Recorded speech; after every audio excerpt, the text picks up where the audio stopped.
Bonjour et bienvenue. Je m'appelle Sophie Lemaître et avec le podcast Sophie au pays des possibles, je vous emmène à la rencontre de femmes et d'hommes aux parcours et horizons différents. Leur point commun ? Combattre la corruption et l'évasion fiscale pour un monde meilleur, plus juste et plus éthique.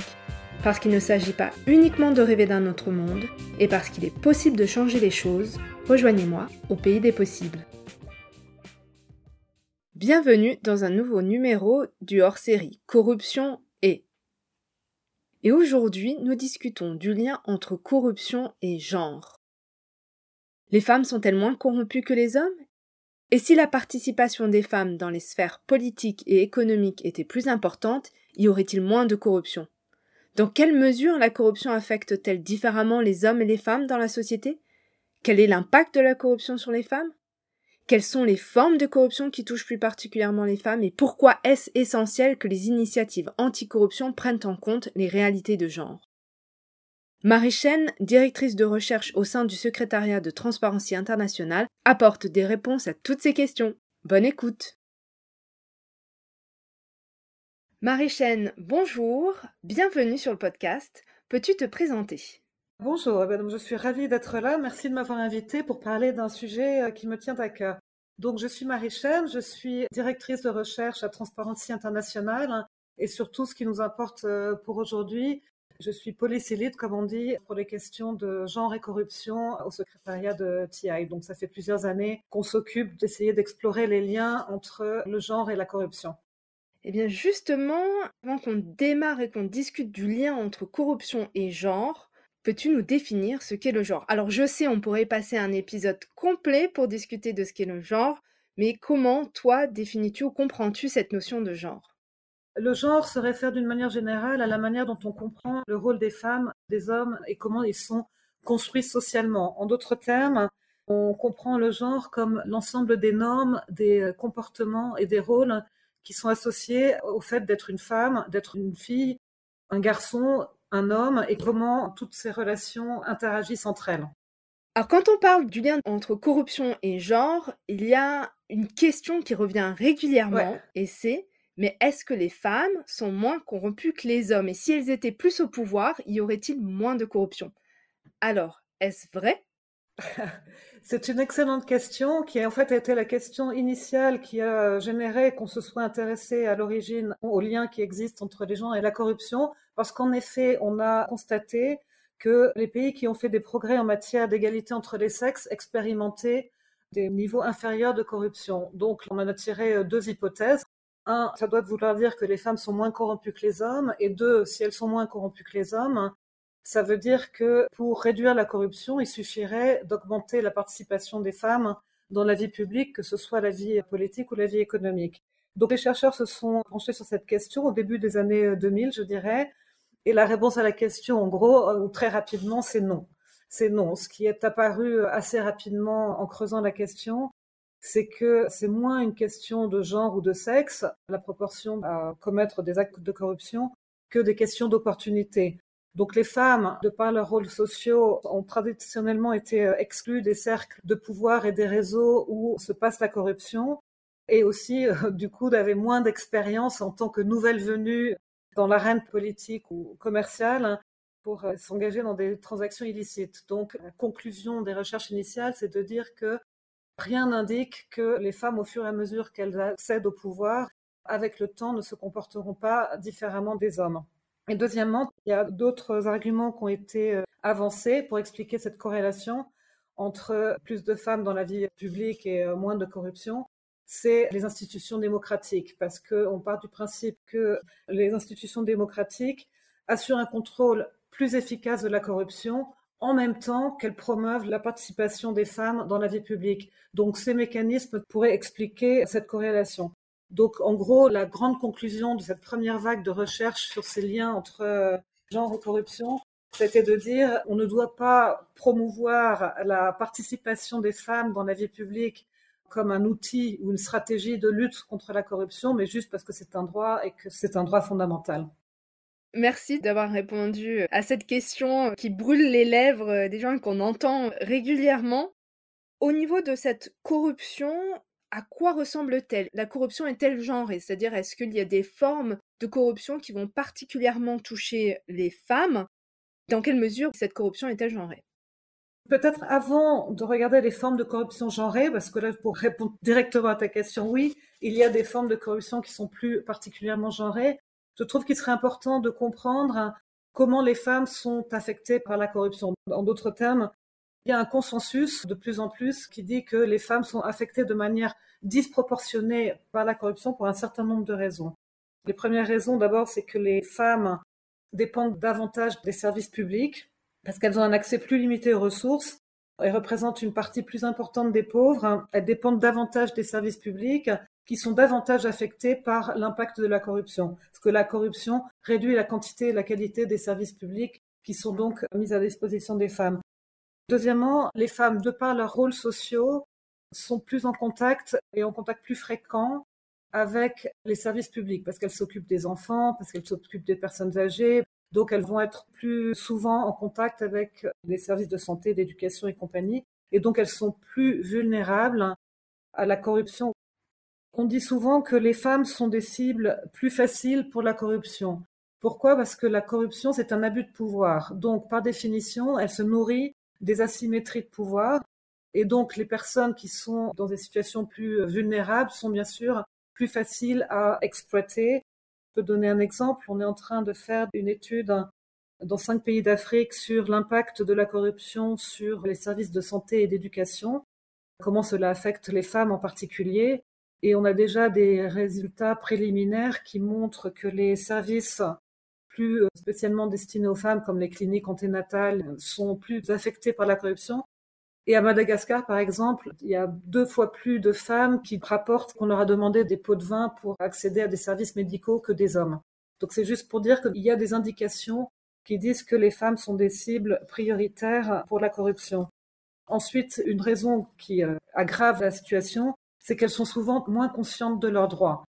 Notre baromètre mondial de la corruption, qui a regardé un petit peu ces questions-là, montre en effet que les femmes sont moins conscientes que les hommes des mécanismes anticorruption, par exemple. D'une manière générale, elles connaissent moins leurs droits, ce qui veut dire que si elles connaissent moins leurs droits, elles vont être moins en mesure, si elles sont victimes de corruption, de dénoncer ces faits de corruption et de demander des comptes.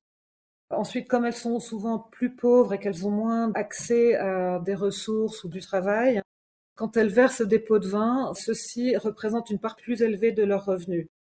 Et elles ont une voix plus faible, moins d'accès à des mécanismes de plainte ou d'accès à la justice. Donc toutes ces raisons font que ça les met dans une situation extrêmement vulnérable par rapport à la corruption. Et donc on peut en conclure que la corruption est une expérience genrée. Enfin, les hommes et les femmes expérimentent la corruption de manière différente. Pour terminer sur la question de l'impact et l'expérience différente entre les hommes et les femmes, tu nous as donné des exemples en Afrique. Je me demandais si les raisons que tu nous as données, ce sont des choses, par exemple, qu'on va trouver en Europe ou sur d'autres continents, en Asie, en Amérique du Sud. Est-ce que les femmes, par exemple, en Europe, vont être plus touchées, plus impactées par la corruption que les hommes? Est-ce que c'est quelque chose que vous avez étudié au sein de Transparency? C'est une très bonne question dans le sens où les formes de corruption sont aussi différentes dans différents pays. Par exemple, je te parle de petty corruption, la petite corruption. C'est la corruption qu'on expérimente quand on est en contact avec des services publics, par exemple. Et il est clair que cette corruption est beaucoup moins apparente dans les pays d'Europe. Je veux dire, les taux de bribery, c'est pour ça souvent, comme tu sais, on vient de publier notre indice des perceptions de la corruption et les pays d'Europe performent toujours mieux que les pays d'Afrique, d'Asie, parce qu'on sait précisément le type de corruption qu'on mesure. Et c'est vrai que ce type de corruption a été éradiqué dans beaucoup de pays d'Europe. Donc au niveau des petits bribery, je peux pas trop te répondre parce que ça existe moins dans les pays d'Europe. Ceci étant dit, sur ce dont on va parler après, sur les questions de sextortion, par exemple, des formes plus genrées de corruption, là, il y a des indications qui disent que ça arrive dans toutes les régions du monde, y compris dans les pays d'Europe. Peut-être les pourcentages sont moins élevés, il faut le dire, mais ça existe dans tous les pays du monde. Donc, la corruption, elle se nourrit des asymétries de pouvoir. C'est ce qui sous-tend et qui alimente les liens entre corruption, genre et discrimination, puisque c'est l'abus de pouvoir. Donc oui, les populations, y compris les femmes, qui sont dans des situations plus vulnérables, sont plus vulnérables. Il y a l'impact direct de la corruption, là, quand on échange un pot de vin pour avoir accès à un service auquel on a en principe droit. Donc ça, c'est la corruption directe. La corruption indirecte, c'est le fait qu'on va souffrir davantage de manière disproportionnée de l'impact de la corruption, par exemple, sur les services publics. Et là, ça va toucher autant les pays d'Europe que les pays d'Afrique, parce que l'accès aux ressources est inégal dans le monde, même dans les pays qui ont fait des progrès dans le domaine de la parité. Et donc, si la corruption a un effet sur la qualité des services publics, parce que on va détourner les ressources sur d'autres services qui sont plus rémunérateurs, ou parce que on va désigner à coup d'influence, de captation de l'État, on va mettre les ressources sur des services qui ne bénéficient pas aux femmes et à leurs besoins, elles vont indirectement en être plus impactées que les hommes. Tu mentionnais la sextorsion comme étant une forme genrée de corruption qui touche donc plus les femmes. Qu'est-ce que la sextorsion? Peux-tu nous en dire plus et peut-être nous donner des exemples pour qu'on comprenne bien à quoi ressemble la sextorsion? La définition qu'on utilise à TI, ou pas seulement à TI, pour la sextorsion, c'est un abus de pouvoir pour obtenir un avantage sexuel. Donc c'est en gros la définition de la corruption est respectée. Ce qui change juste, c'est la monnaie d'échange de la corruption. On définit la corruption à TI de manière générale comme l'abus de pouvoir pour obtenir un bénéfice personnel. Donc pour qu'il y ait sextorsion, il faut qu'il y ait trois éléments. Il faut une composante sexuelle, donc une demande implicite ou explicite de se livrer à une forme d'activité sexuelle. Et deuxièmement, il faut une composante de corruption qui implique deux choses. D'abord, un abus d'autorité, ça veut dire que l'auteur utilise le pouvoir qui lui est confié à son profit personnel. Et deuxièmement, très très important, un quiproquo. Ceci pour cela, c'est-à-dire que l'agresseur exige ou accepte un acte sexuel en échange de quelque chose qu'il est habilité à refuser ou à conférer. Donc c'est important d'avoir ça en tête parce que souvent après on fait une confusion entre abus sexuel et sextorsion. La sextorsion est une forme d'abus sexuel, mais tous les abus sexuels ne sont pas sextorsion, ne sont pas corruption. Donc il faut faire un petit peu la différence. Une chose que je trouve aussi importante de mentionner quand on définit ce qu'est la sextorsion ou la corruption sexuelle, que certains appellent ça la corruption sexuelle, c'est qu'elle repose sur des pressions coercitives plutôt que sur de la violence physique pour obtenir des avantages sexuels. C'est-à-dire que ce qui est clé ici, c'est le déséquilibre de pouvoir et donc l'abus de pouvoir entre l'agresseur et la victime qui permet à l'agresseur d'exercer une pression coercitive. C'est pour ça qu'on appelle ça sextorsion, une espèce de contraction entre extorsion et sexe. Donc ça, c'est la définition qu'on utilise, qui est une définition relativement récente, qui a été développée dans les 10 dernières années par l'International Association of Women Judges, l'association internationale des femmes juges, qui était à l'origine du développement de ce concept, parce qu'ils avaient constaté que c'était une pratique courante, pas nouvelle, mais qui est passée un petit peu entre les mailles des lois contre la corruption, mais aussi des lois contre les abus sexuels. Donc voilà. Elle peut prendre beaucoup de formes. Ça peut être par exemple un professeur qui exige des rapports sexuels en échange de donner une bonne note ou un examen ou de faire passer dans la classe supérieure. Ou ça peut être les officiers au poste de douane qui exigent des rapports sexuels pour faire passer les migrants. Ça peut être le personnel humanitaire qui monnaie l'accès à l'aide alimentaire ou contre des services sexuels. Il y a énormément d'exemples de scandales aussi. Dans tous ces domaines, il y en a eu. Et on dit qu'on part du principe que c'est une forme de corruption genrée parce qu'elle affecte en priorité les femmes et les filles, les jeunes filles. De temps en temps les hommes ou les jeunes garçons, mais c'est beaucoup plus rare. Il y avait une étude en Afrique du Sud, il y a quelques années, qui avait montré que 84% des victimes de sextorsion étaient des femmes. Donc c'est juste pour ça. Donc ça n'affecte pas que les femmes, mais en grande majorité. C'est pour ça qu'on parle de forme de corruption genrée. En entendant cette définition et les exemples que tu nous as donnés, je me suis posé la question de s'il faudrait modifier nos lois anticorruption pour intégrer cette notion de sextorsion ou au sein de Transparency International, vous considérez que les dispositions qui existent à l'heure actuelle, comme la corruption passive, la corruption active, suffiraient pour intégrer cette forme de corruption qui atteint plus particulièrement les femmes. À TI, on part du principe qu'il est extrêmement important que les gouvernements reconnaissent la sextorsion comme une forme de corruption. Ça l'est de manière implicite dans beaucoup de pays parce que leurs lois ne parlent pas forcément de forme monétaire à la corruption, mais dans certains pays, la définition de la corruption est strictement financière. Dans ces pays-là, bien sûr, c'est essentiel de changer la loi pour y inclure le fait que la monnaie d'échange peut être d'une autre nature et donc sexuelle. Il y a très très peu de pays qui ont développé des lois spécifiques, hein, parce qu'on est au début du chemin, hein.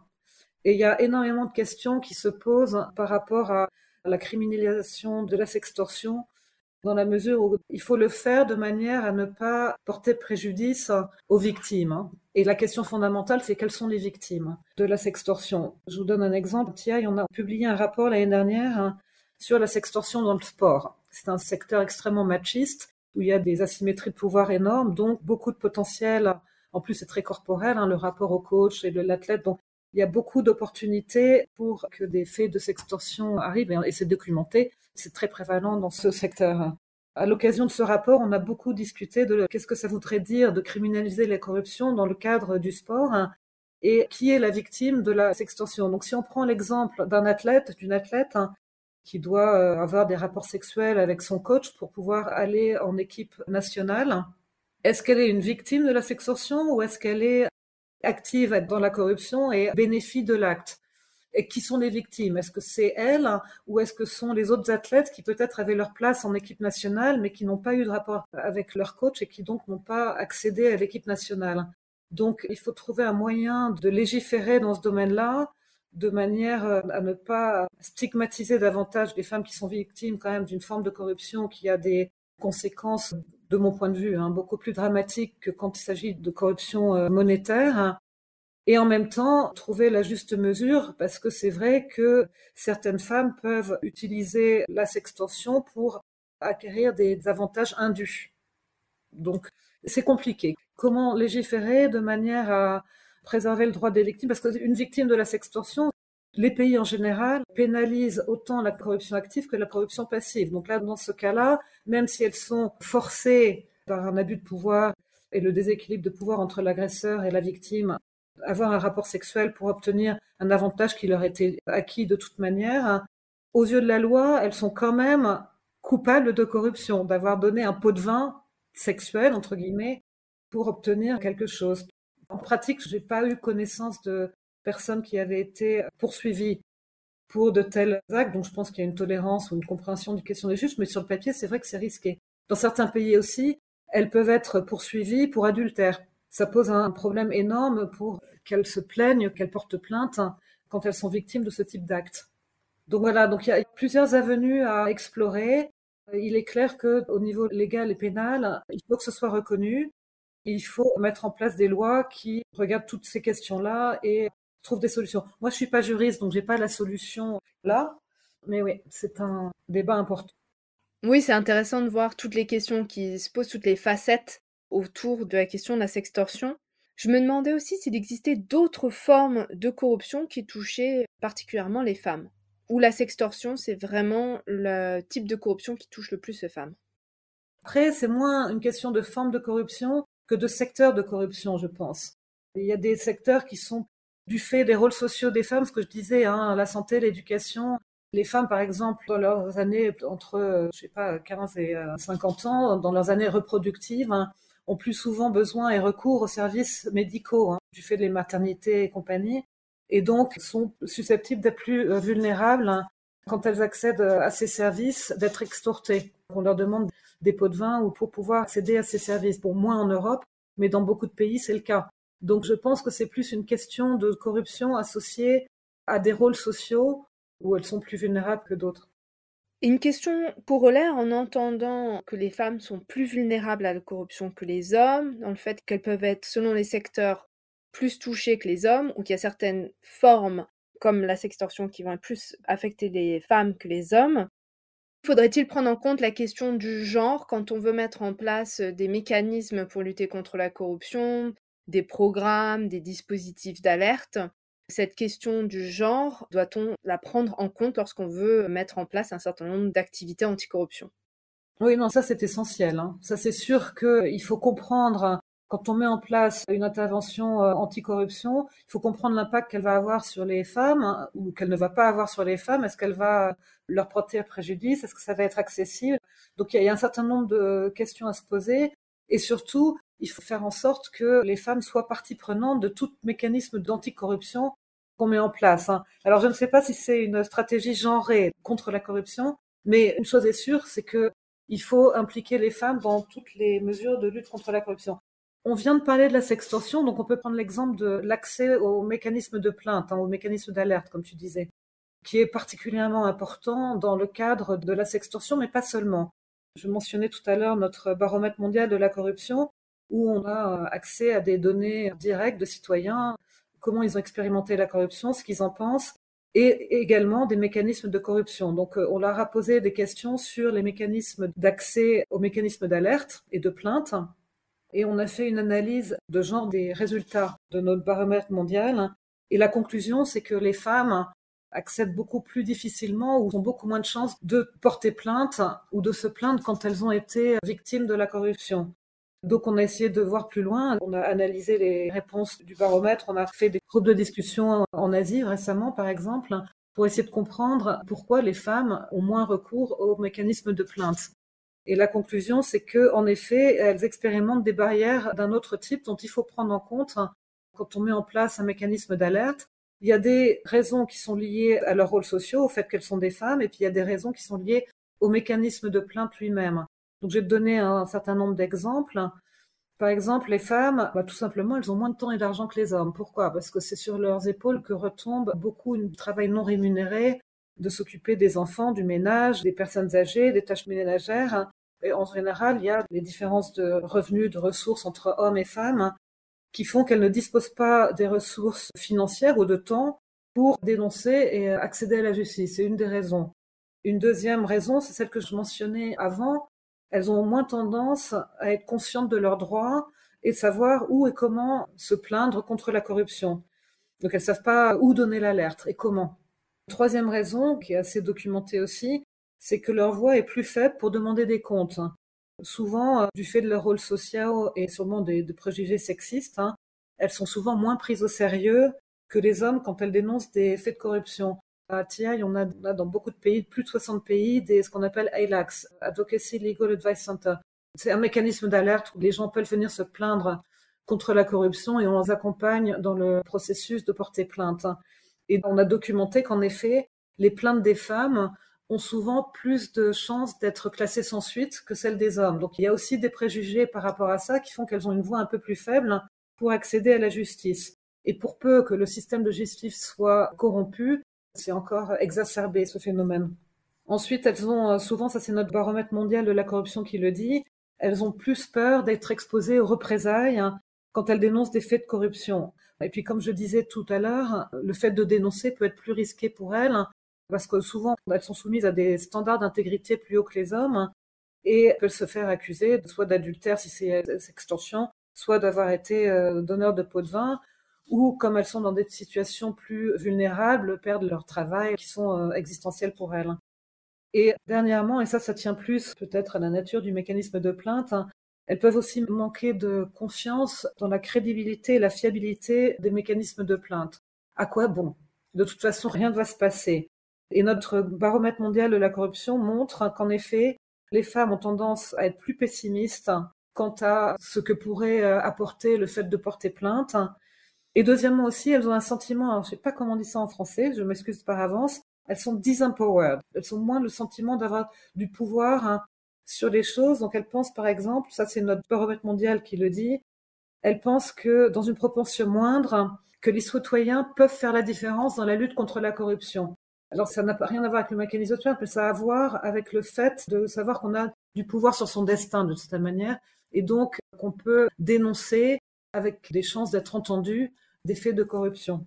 Et ça, là, tout ce que je viens de dire, c'est multiplié par 4, de 4 ou 10, enfin, exacerbé en tout cas, quand il s'agit de dénoncer des faits de sextorsion. Parce que à ça s'ajoutent des problèmes de stigmatisation sociale et de tabous culturels qui sont associés à ce type de comportement, de honte, à la difficulté de prouver qu'un acte sexuel a eu lieu, qu'il a été contraint, de risque de devoir revivre le traumatisme ou d'en être blâmé quand les personnels qui reçoivent la plainte n'ont pas été formés. Donc tout ça pour dire qu'il y a des besoins spécifiques ou des barrières spécifiques auxquelles les femmes sont confrontées quand elles veulent s'engager, dénoncer la corruption. dont il faut prendre compte bien évidemment si on veut les impliquer et leur permettre de reprendre la main sur leur destin, dans ce domaine-là en tout cas.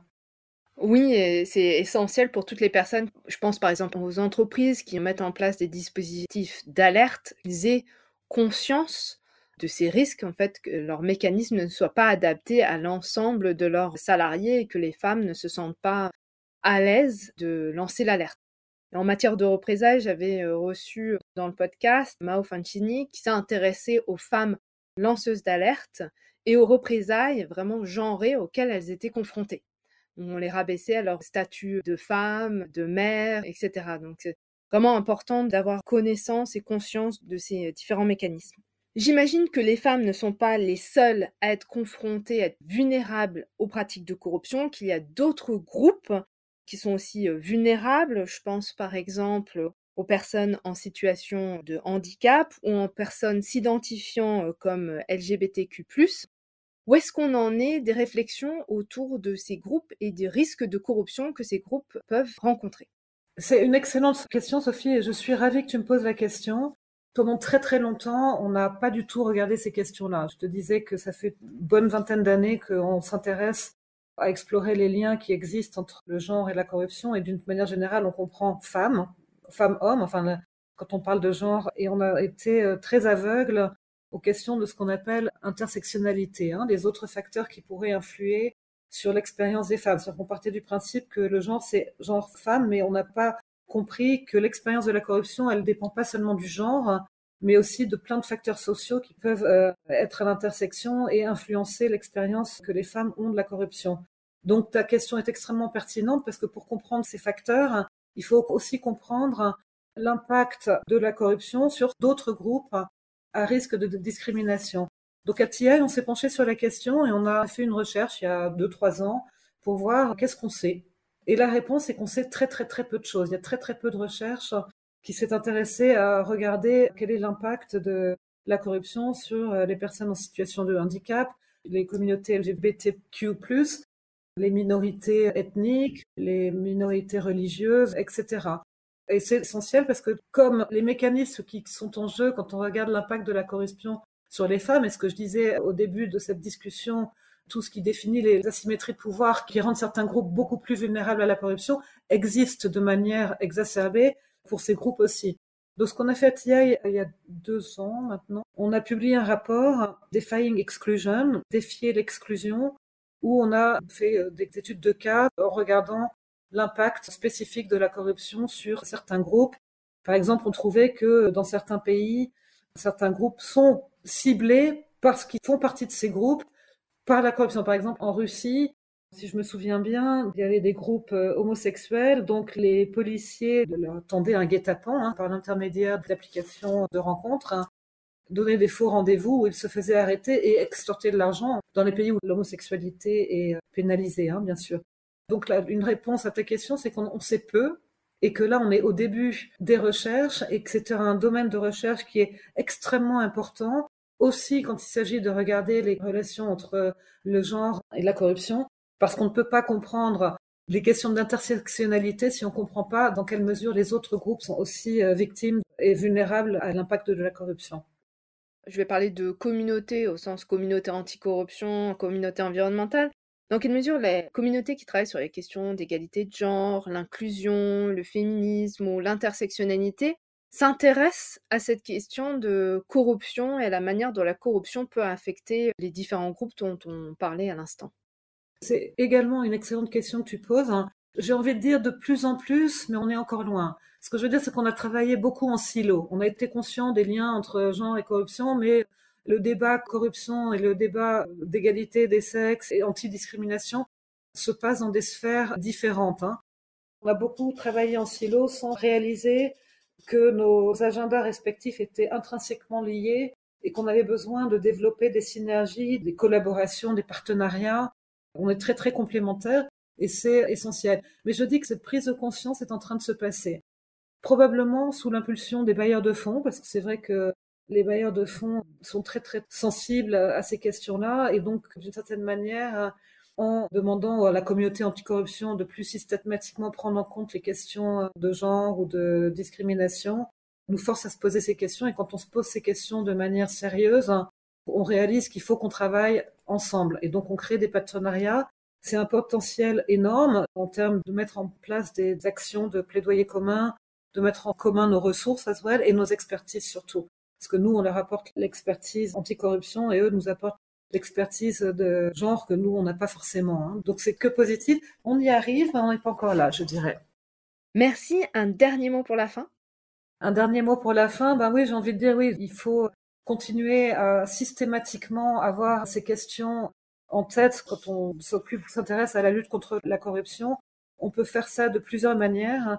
Moi, je dirais 4 grandes directions pour trouver des solutions. La première, c'est on a commencé des recherches et à développer notre savoir dans ce domaine-là dans les 20 dernières années. Donc, on a fait des progrès. Il y a beaucoup de relations qu'on a compris, mais on est encore au début du chemin. Il y a encore beaucoup à savoir et à comprendre. Donc pour ça, il faut d'abord collecter des données désagrégées, et je dis pas seulement désagrégées en question de sexe, mais aussi questions sociales, questions de religion, d'orientation sexuelle, etc., dans la mesure du possible, pour pouvoir comprendre les questions d'intersectionnalité aussi. Il faut collecter des données, comprendre l'impact de la corruption sur tous ces groupes qu'on a un petit peu oubliés, et en plus des femmes.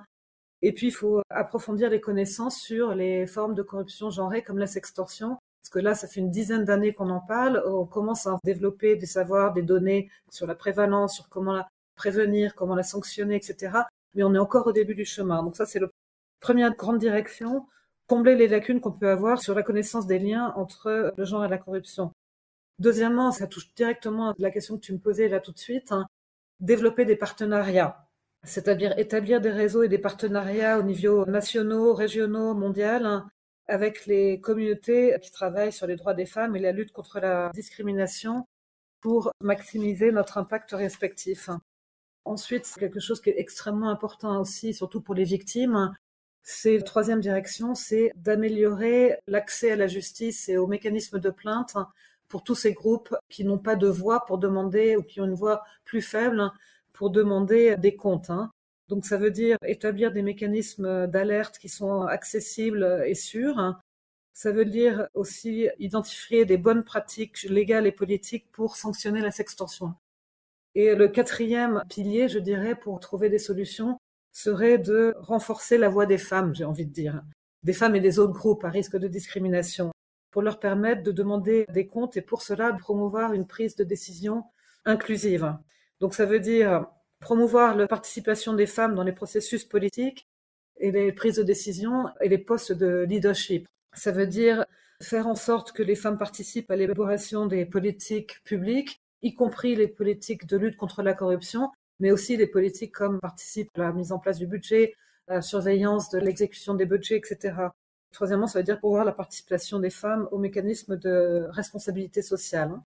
Donc voilà, c'est en gros les pistes vraiment très très génériques que je dis qu'il faut exploiter pour ça, parce que c'est un sujet extrêmement important et que c'est une question de justice sociale, au bout du compte.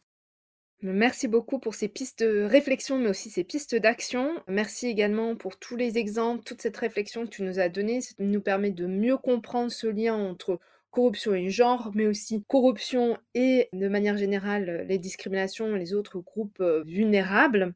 C'était passionnant. Dans la description de l'épisode, je mettrai les différents rapports que tu as mentionnés.